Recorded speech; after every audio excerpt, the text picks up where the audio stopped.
Obi Igbo ekene m na asị m ka onye chi na-agaziela biko ebe ọbụla ị nọ na-anụ na asị nke udo dịrị gị.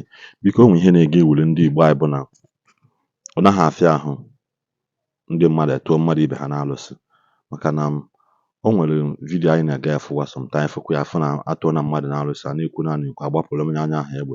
Unu ma na alụsị na-egbu mmadụ ọ naghị ene anya n'azụ na onye egbuelu ogbucha onye ahụ ọkwa na onye ndị be ha bịa bịa megasị ihe nya bụ ndị na ya bụ ihe ogbulu na-aga tupu ịma ihe na-eme na onye nwe ya ma ife achọrọ ịpụta ụfọdụ ezinụlọ ị nalụ unu ofufe obodo ịfụ na asị gị na onwezi onye nọ n'ezinụlọ na-akpụchapụgo mgbe na alụwa mmadụ na-alụwa onye aka without ịma na atụrụ mmadụ na-alụsị. Mana kịta gị na ntị vidiyo ahụ ị na-afụ na vidiyo mmiri enwere obi asị na gụchaa ihe ma one usoro echi atụ mmadụ na-alụsị maka ịtụ mmadụ na-alụsị. Eziokwu na onye ahụ mejọ gị, mana tupu ịtụọ mmadụ na-alụsị o nwere ihe a na-eme. Mike Ejeagha tupu okedo afịa omeka agụ nwanne nwoke fụalụ ya ọfọ opiki ahụ o were chee n'anyanwụ chee nke izizi chee nke ịbụa chee nke ịtọ wee hụ na o ji ọfọ.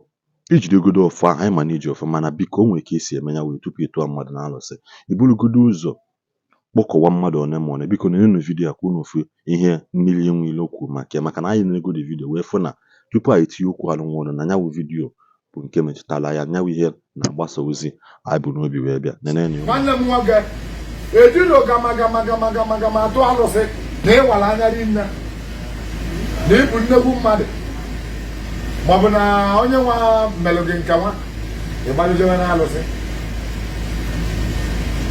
Onye ọbụla na-atụ alụsị a sị na ọkụkụ bele na ngige wee egwu ngige na onwe ewekwu egwu. Onye ọbụla ị chọrọ ịtụ alụsị make sure that you follow the procedure of ịtụ alụsị n'ala Igbo.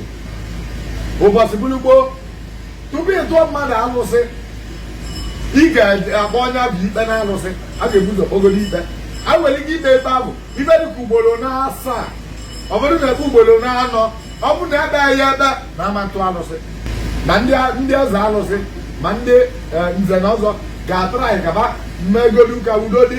Ọ bụzi na ikwere na udo ga-adị arapụzi onye chọrọ ịtụ alụsị ọtụ alụsị.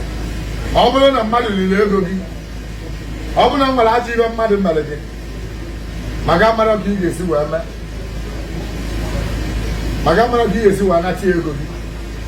Ọ bụrụ na iwu bụ na ọ na-alụsị ka ihe eje ịbatala onye alụsị ma onye abụ ikpe ibu n'ụzọ tụọ alụsị ma onye abụ ikpe na alụsị ma ndị eze alụsị na ị chọrọ ka a kpọọ onye ikpe. Ụbọchị gburugburu bụ ebia wee gwe na owu na-emelụ gị na mmadụ ejeje gwa onye bụ ụmụnne ya na ọ bụrụkwasị ya ezi ozi ya gwa onye isi ụmụnne ya arọpụta mmadụ n'ọdụ ikewabụrụ mmadụ ise ikewabụrụ mmadụ ịnọ ewepụtalụ ndị a nọrọ ebe a ndị a nọrọ ebe a ndị eze alụsị wee nọdụ ma ndị isi a eweju onye kedu ibe melụ na iji wee chee ịtụ alụsị owewe na ibe eme ya ji wee chee ịtụ alụsị bụ na onye a na 1 million batara ya aka na ọ chọrọ inye m ọchọ iri ka o lie ego m ewezi ya ka ebe me na inyere ego ọwasị na ego a na nye ya enyere enya n'otu a ka o si mee n'otu a ka o si mee. Ndị eze alụsị ya asị unu pụọ bụ agba izu bụ agbachi izu bụ anachieta azụ wee sị maọbụ ọhịa bụ na-asị ụfọdụ na-asị na be ejiri ego ya na o nwere ego gbasara ego ahụ ibe ndị eze asị ga-eme bụ mba nna durunu nwa unu na aka unu jee jụọ onye ajụjụ nna durunu nwa unu na aka unu jee jụọ onye ajụjụ. The reason why ya ga-eji wee gwa nna onye bịara ịtụ alụsị ya jee jụọ nwa ya ajụjụ bụ ka ọ dị sure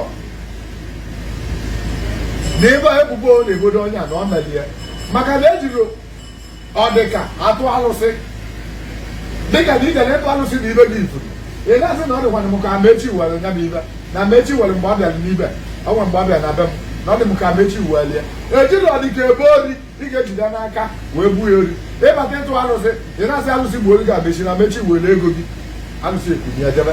Ọ bụrụ na alụsị erue o wee bata ọ bụrụ na Amechi ejiri ego gị eme na alụsị ya na-ata azụ na be gị ọ na-ata azụ na be gị ogbuo gị ma o gbuo nwanne gị maka na alụsị ga-agbatalụ ya ọgụ. Alụsị bụ ọzọ onye na-emegbu emegbu onye megburu ụmụ nwa ogbenye nye ka alụsị bụ.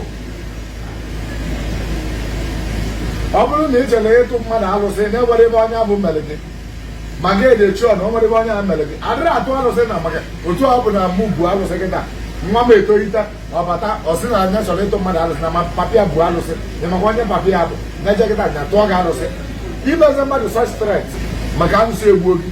Nne ga-eji agwa gị na arụsị na-egbu onye na-enye nri, mana amara na arụsị adịghị egbu onye aka ya dị ọcha. Eji m n'aka na unu na-enecha anya wụ ihe, mana biko nụ ebe ọbụla ị na-enecha vidiyo biko ọ dị gị mma na-enekwa ya sọskraịbụ ala anyị na chanel a, laikwana dị vidiyo, biko share ya na WhatsApp na Telegram, Facebook, ebe ọbụla na Twitter, Instagram, ka onye ọzọ wee fọkwa.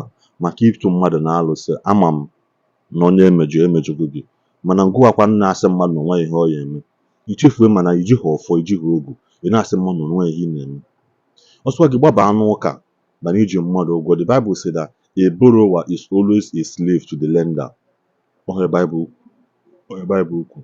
Maka even Jizọs, o nwere mgbe Jizọs dara iwu obodo maka na tax o ji ụgwọ. O ji esi Pita, jee kpọpụta azụ iyi agụpụta, wepụta ego dị ya n'ọnụ ka i were ya wee kwụwa ndị anụnwa ụgwọ.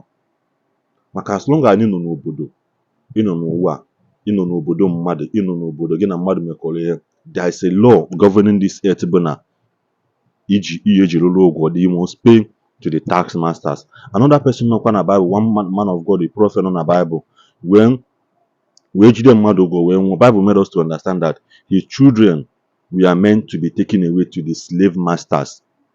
But then Elisha now came to the Shunammite woman wee sị ya, nwaanyị, Elisha now came to the woman, ọ bụghị Shunammite woman, nke a dị iche, wee gwa the woman wee sị ya, madam, what do you have? Or say, I don't have much, but only a bottle of oil. Or say, go and borrow vessels. Then he made a miracle that the woman has to multiply oil to the drums, and she filled all her drum. That was why she was able to pay the debt to DH. The man is a man of God, but he still old. The Bible made us to understand that he's a prophet. So biko ijide mmadụ ụgwọ, jee kwa ụgwọ unu ji ka ọ dị na mgbasa ọzọ Igbo people.